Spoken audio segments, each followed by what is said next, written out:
তুমি নাকি আমগো বাড়িতে খবর দিছিলা, আমার নাকি আইতে কইছিলা। হ আমি নিজেই গেছিলাম আপনারা খুঁজতে। তো কি জন্য? আপনারা খুঁজে পাই নাই, তাই চলে আইছি। কইছে যে আপনি আইলে আমগো বাড়িতে যাতে একটু আহেন। আমি গেছিলাম আমার বাপের বাড়ি, তো তুমি কি বিষয় গেছিলা?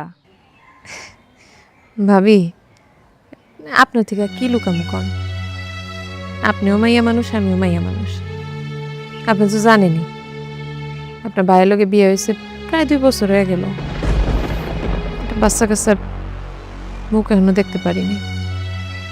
তো ভাবি, আপনার পাশের গ্রামে একটা কবিরাজ আছে না, কি জানি নাম? ওই যে কাশেম কবিরাজ। কাশিম কবিরাজ। শুনছি হ্যাঁ পানি পড়ে নাকি খুব কামে দেয়। ভাবি, আপনি একটু আমার উপকার করবেন, একটু পানি পড়াই না দিবেন আমারে? তো ভাবি, বাচ্চা কাচ্চা হয় না কে? সমস্যা কার, আপনার না ভাই? আমরা তো কেউই ডাক্তার দেখাই নাই।